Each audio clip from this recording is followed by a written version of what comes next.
Money brother తమ్ముడు అట్లా రాకూడదు.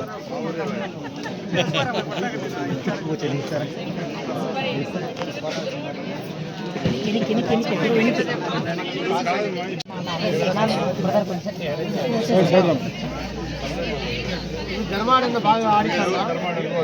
ఆయన ఆడించింది మండలంలో.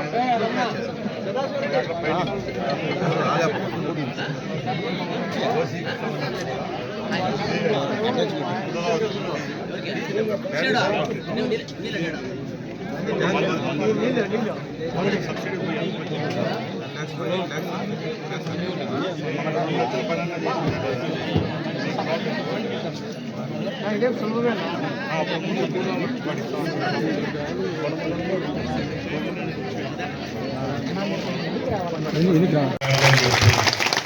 అలాగే ఇంకా చెప్పుకుంటూ పోతే ఎన్నో పథకాలు. ఇక్కడ చాలా మంది సోదరి మనులు ఉన్నారు. ఆ రోజు మనకి ఇంటిగా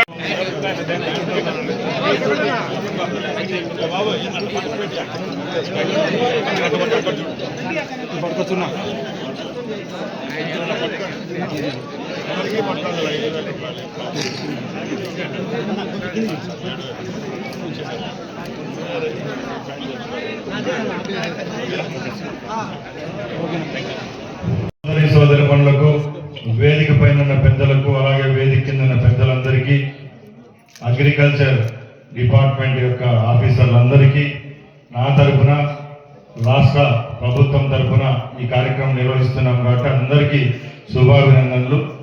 ఈరోజు చాలా సంతోషకర దినం. ఇక్కడ చాలా మంది రైతు సోదరులు ఉన్నారు, సోదరి మనులు ఉన్నారు. మనం ఒకటే గమనించాలి, మన ప్రభుత్వం ఏర్పాటైన 16 నెలల్లోనే ఎన్నో సంక్షేమ అభివృద్ధి కార్యక్రమాలు ఈరోజు గౌరవనీయులు పెద్దలు మన ముఖ్యమంత్రి వర్యులు చంద్రబాబు నాయుడు గారి నాయకత్వంలో మన కుటుంబాలకు లబ్ధి పొందుతా ఉన్నాం. ముఖ్యంగా రైతే రాజు అనే ఈ భారతదేశంలో రైతును ఎవరైతే విస్మరించినారో ఆ ప్రభుత్వాలన్నీ కాలగర్భంలో కలిసిపోయినాయి. గత 5 సంవత్సరాల ప్రభుత్వంలో రైతుల ఓట్లతో గద్దెనెక్కిన జగన్మోహన్ రెడ్డి రైతులకు ఏ విధమైన మంచి జరగలేదు కాబట్టి, మంచి చేయలేదు కాబట్టి మరోసారి ప్రభుత్వంలోకి రాలేకపోయారు.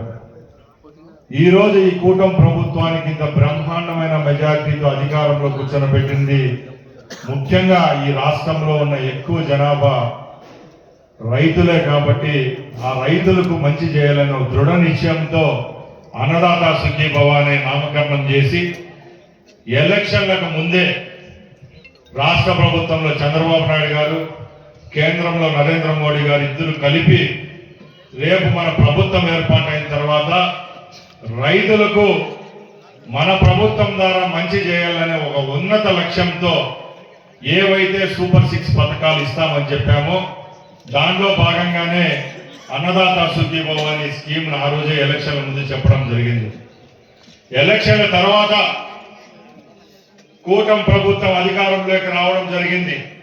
మీ అందరికీ తెలుసు, చంద్రబాబు నాయుడు గారు ముఖ్యమంత్రి అయిన తర్వాత ఏవైతే సంక్షేమ పథకాలు చెప్పారో తూచా తప్పకుండా ఈ రాష్ట్రంలో ఉన్న ప్రజలకు అందిస్తామని చెప్పాము, చేసి చూపిస్తున్నాం. దానిలో భాగంగానే ఇక్కడున్న చాలా మంది మన నియోజకవర్గంలోనే ఉండే అవ్వాతాతలకైతేనే, మన చెల్లెళ్ళు భర్తలు కోల్పోయిన వితంతువులకైతేనే, మన కుటుంబంలో ఉన్న వృద్ధులకైతేనే, మంచాల మీద పడి వాళ్ళ పని కూడా చేసుకోలేని వాళ్ళ కోసం 10,000 రూపాయలు పెన్షన్ ఇస్తే, కిడ్నీలు చెడిపిన వాళ్ళకి 10,000, అలాగే 15,000 స్కీములు కూడా తీసుకొని వచ్చాం. ప్రభుత్వం ఏర్పాటైన 1 నెలలో ఈ పెన్షన్ పథకాన్ని ఇచ్చాం. రెండవ పథకం ఏదైతే మన బిడ్డల భవిష్యత్తు కోసం ఉద్యోగాలు ఇస్తామని చెప్పామో దానిలో భాగంగా 16,500 ఉద్యోగాలు డిఎస్సి ద్వారా ఈ రాష్ట్రంలో ఇస్తే మన నియోజకవర్గంలో కూడా 126 మందికి ఈ ఉద్యోగ అవకాశాలు రావడం జరిగింది. అలాగే మొన్నే మన అరవిడిలో కూడా ఇద్దరికి, ఒకే కుటుంబంలో ఇద్దరికి ఆ టీచర్ పోస్ట్ కూడా రావడం జరిగింది. అలాగే చాలా మంది మనలో మన బిడ్డలను చదివించుకునేదానికి చంద్రబాబు నాయుడు గారు తల్లికి వందనం అనే స్కీమ్ ఏదైతే చెప్పారో దానిలో భాగంగా మన అకౌంట్లలో 13,000 రూపాయలు జమ చేయడం జరిగింది. 2,000 రూపాయలు స్కూల్లో మన పిల్లలు ఏ స్కూల్లో చదువుతున్నారో ఆ స్కూల్ రిపేర్లకు బాగోగులు చూసుకునే దానికి 2,000 రూపాయలు ఇవ్వడం జరిగింది. ముఖ్యంగా మన రాయచోటి ప్రాంతంలో ఎక్కువ మంది మైనారిటీ